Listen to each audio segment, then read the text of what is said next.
have it.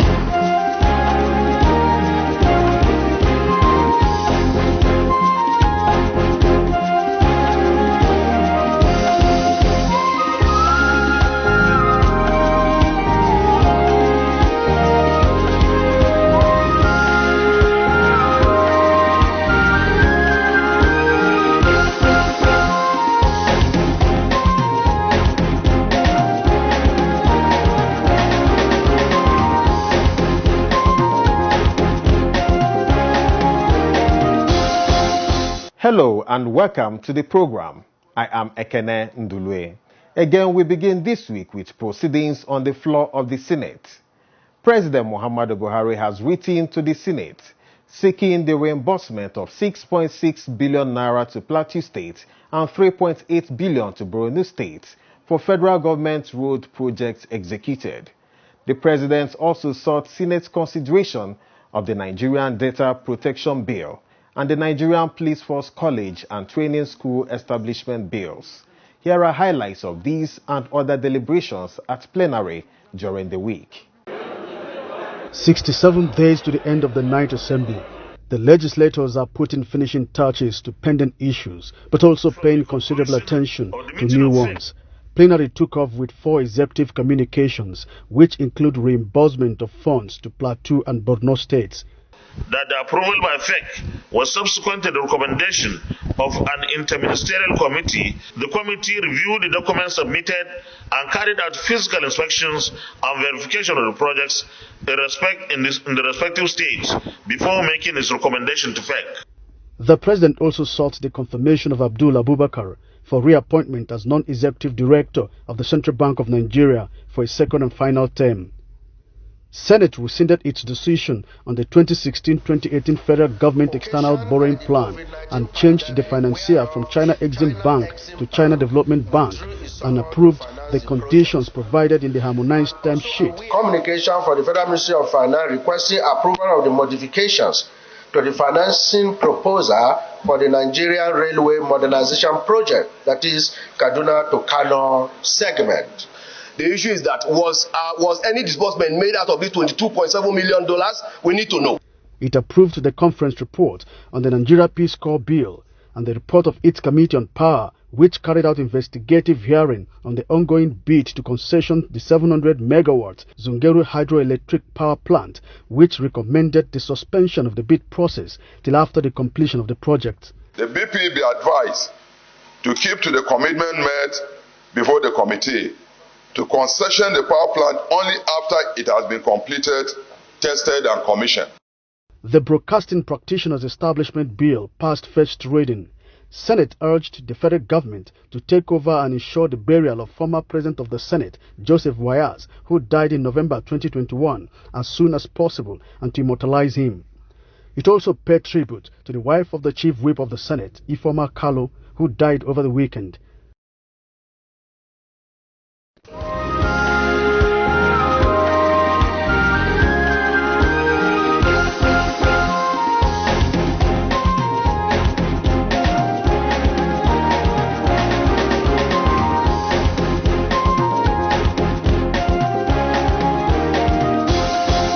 The Senate in the week passed the bill that seeks to establish the Nigerian Minerals Development Corporation with a view to checkmating illegal mining activities in the Nigerian solid minerals sector.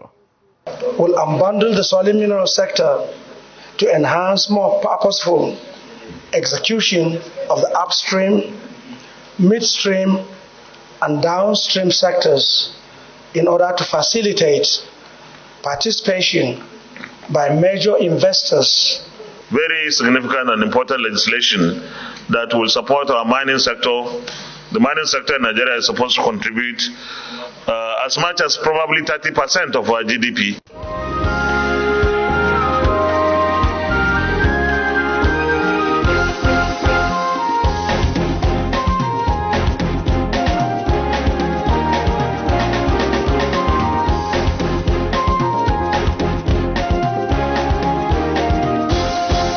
And the Senate, in an effort to consolidate on gains in the fight against corruption, sought the views of experts and members of the public as it works towards amending the EFCC Act. The focus of the amendment to the Principal Act of the EFCC is to alter the requirements for the appointment of its chairman and security of tenure in line with the global best practices. He is seeking to strengthen this important mechanism for fighting corruption. We are growing our ability to detect, prosecute, and deter, which are the ideal processes for fighting this malaise. The purpose of this public hearing is to provide an open forum for all stakeholders to express their views and opinions on the proposed amendment. It is a simple amendment of the two sections which is intended to bring about a fundamental impact on professionalization of the Commission and guarantee the safety and security of tenure for the headship of the Commission. Amendments sought in the Principal Act received the support of similar agencies with EFCC and other concerned bodies. Because for you to fight corruption as a chairman of EFCC, you have two fights before you. The fight against corruption itself generally, and the fight against corruption fighting back. If the appointment of chairman must be confirmed by the Senate, then its removal too must be confirmed as well by the Senate. So we are totally in support, sir. When the amendment finally becomes Act of Parliament, appointment of future EFCC chairman will be limited to the staff of the Commission from the rank of Assistant Commander.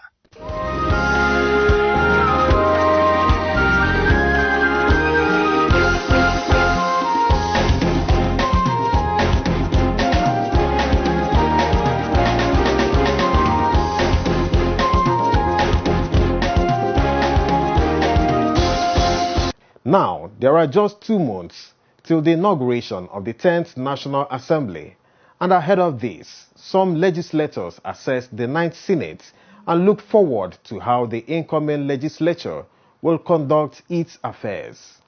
The 9th Senate, the 9th National Assembly is gradually winding down. Give us your general assessment of how they've performed over the last 4 years. Well, my personal opinion, and with all due modesty and no prejudice to the members of the National Assembly, I feel that they could have done much better. For one thing, they didn't question any of the loans. We are in so much debt, and we have nothing to show for it, at least very little to show for it. And I would have expected that when the first loan was granted, before more and more is granted, they would have then audited what was done with the previous loans. And they were primarily rubber stamp. I don't think they served the interests of the people as much as they could have. That notwithstanding, maybe they had issues and constraints that I'm not aware of.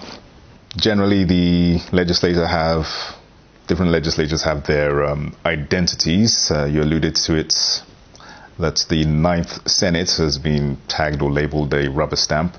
The 8th Senate was regarded as being more combative. What are you expecting from the 10th Senate in terms of its relationship with the executive? Not necessarily combative, but certainly interrogative is a better word. The way I see it, I think that the 10th Assembly will be more focused on the needs of the people, a little bit more than this, not a little bit more, maybe a lot more than this particular assembly, because there are at least 72 new senators in the Senate, and if I'm correct, maybe only 50 out of all the members of the House of Assembly are old members. Everybody else is new. So I would think that we are more in touch with the people. I would say that I'm certainly, and I've spoken to the other, we have a feel for the pulse of the people and the country, and therefore we know that the country is in a very bad place. Therefore, we know that they're not as complacent as they used to be. They're angry, and therefore are going to hold us more accountable than they used to. You get messages like, we're watching you guys. Things that they're not as reverent as they used to be. In fact, they're more irreverent now. It's like, we elected you to do certain things and you must do them. That is, represent us well. So I think that this time we're going to be more focused on the people. I think the caucuses will be more in terms of interests of the people than party interests. Because even now we've started our little senatorial groups, and you can see that we're not very focused on parties. We're focused on zones, we're focused on an area, we're focused on the people generally, but not so much our parties. Party interests they have to align with people interests. We're going to once again be seeing a huge turnover of legislators once the 10th National Assembly comes into being. Mm-hmm. This has been regarded as not too a good thing for the growth of the legislature in terms of its impact. Mm-hmm. What would you say about this? I do not think they will be less effective, considering those that have been there have gotten too comfortable. They've lost touch with the people. So, in a way, I think it's good. Okay. It's good because everybody's coming, at least the new ones are coming in, very aware of why are we here. A lot more than when you had a lot of former governors, everybody's just there for the sake of being there. You didn't see much coming out of it. So I think it is a good thing. Until we stabilize as a nation, we are not going to be having the 3 terms, 4 terms. Even when we do, how effective are they for being there so long? We've seen a significant decline in female representation in the legislature in terms of this incoming 10th Senate. We're going to be having 3 female legislators in the Senate, yourself being one of them. How would you assess this situation, and what would you attribute this decline to in regards to having 9 senators in the 9th Senate, the outgoing Senate, and this time around it's going to be 3 senators that are female? Obviously, I mean, it goes without saying that women participation has dropped greatly in the last 8 years. First of all, I think this particular Federal Executive Council had probably the least number of women. And then now, the National Assembly, going into the 10th Assembly, we have even much less. But it's not that women are not participating. The parties are not focused on the fact that women are 50% of the population, and therefore, as a nation, for us to develop properly, we have to carry along 50% of our population. There's just no question about it. And going forward, I think, like everything else in Nigeria, we never comply unless it's mandatory. And that's the truth. In the parties, whenever delegates are being picked, let's say sometimes they would say 3 delegates per ward.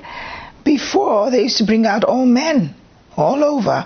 And then the parties now said, 3 delegates, but one must be female. And once they did that, then it wasn't a question of choice.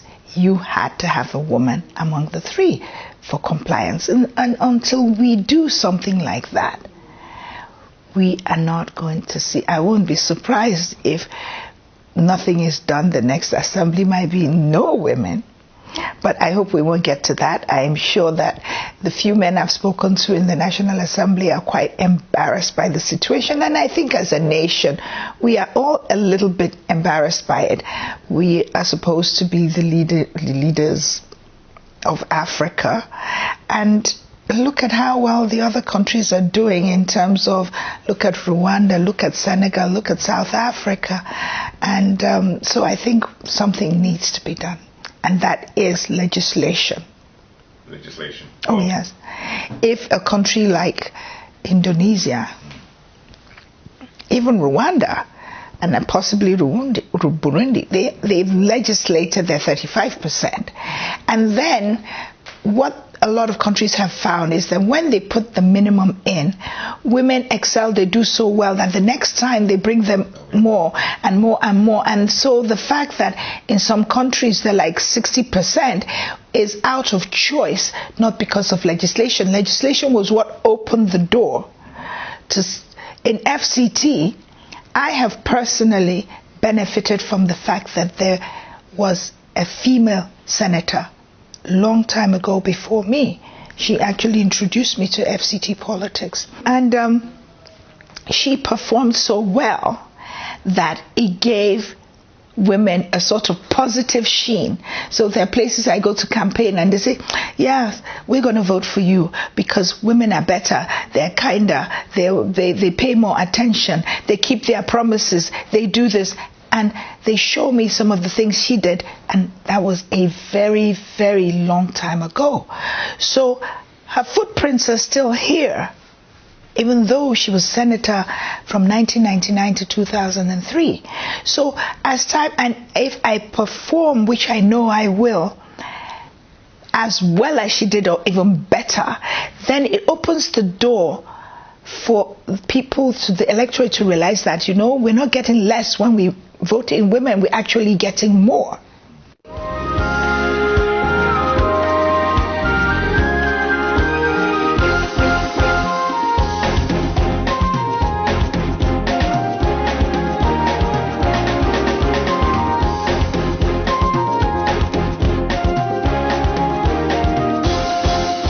I want to congratulate the leadership of the present National Assembly that they did well and are doing well.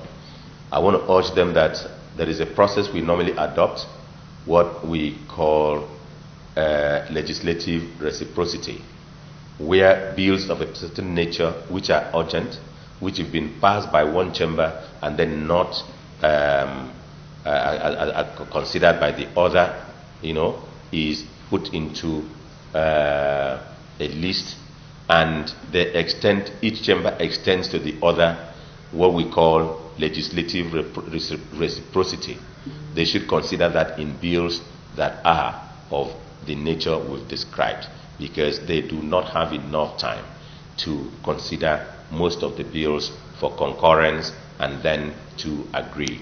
Because for those, some of those bills to go back when the legislature is dissolved, about the 13th of June, it will be very unfair to the process of the legislation and unfair to the public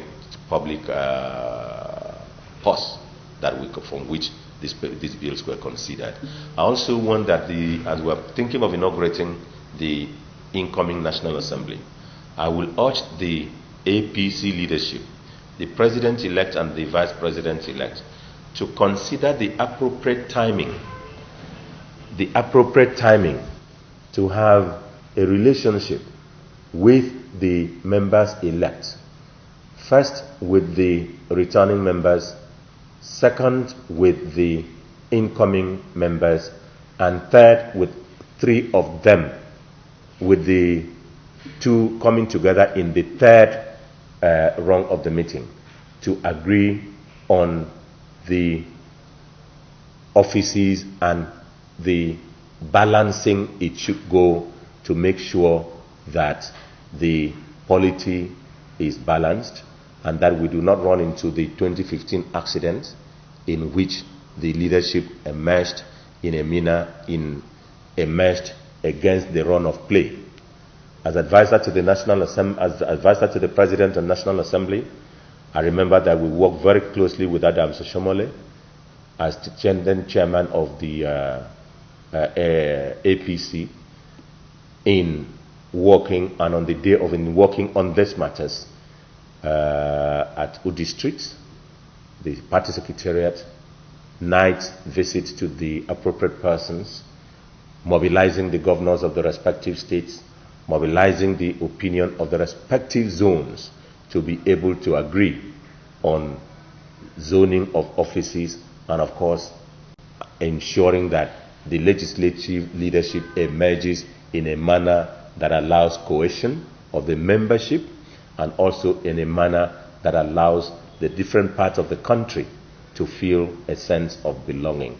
This is a very great challenge to the incoming administration, a challenge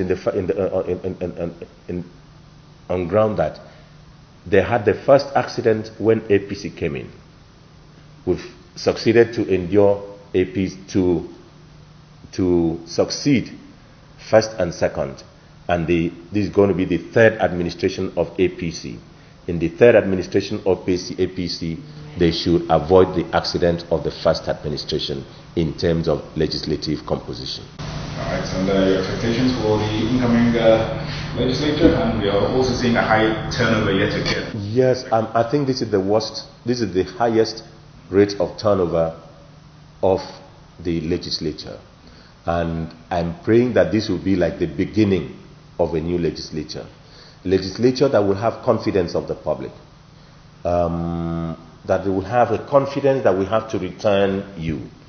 We'll have to move away from what appears to be that governors, when they want to retire, finish, they will have to come as a retirement home.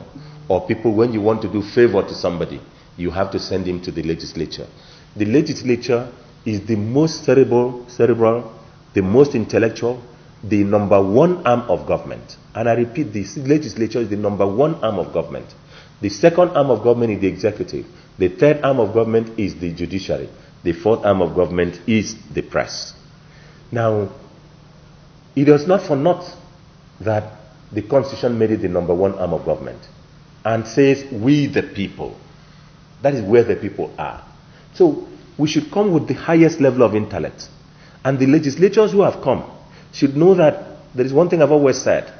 It is the laws that you make that a full panel of the Supreme Court will sit and say, what was the intendment of the legislature?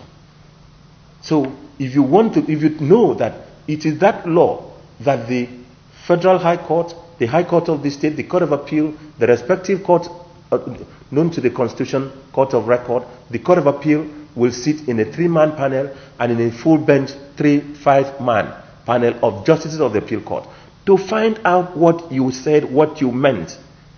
I think the legislators coming should take themselves very seriously. Take the legislative work very seriously, because we're having challenge of the Electoral Act, challenge of interpretation, because of some details which were missed at a certain point. We're even having challenge on the street, people protesting that INEC should not have done this, should not have done this, because some details were not given in the course of making the Electoral Act.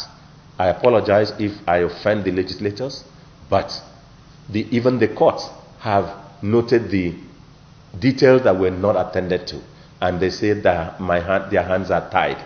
So this should be a guide to the incoming legislators, that they are not coming for a cum-chop. They are not coming for a show. They should know that they don't have immunity.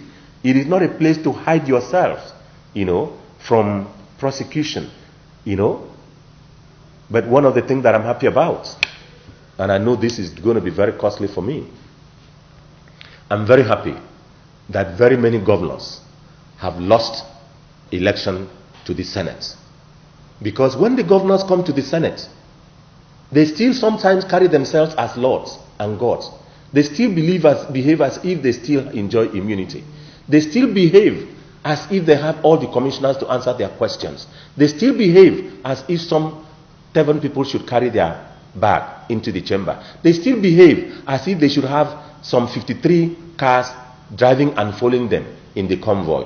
I'm very happy that they have lost election. I'm very, very happy. Let the legislature reinvent itself again and be the legislature that was headed by Gali Umar Abba and Dr. Okadigbo Chuba Dioyi of Oyi. Let the legislature reinvent itself again. Thank you.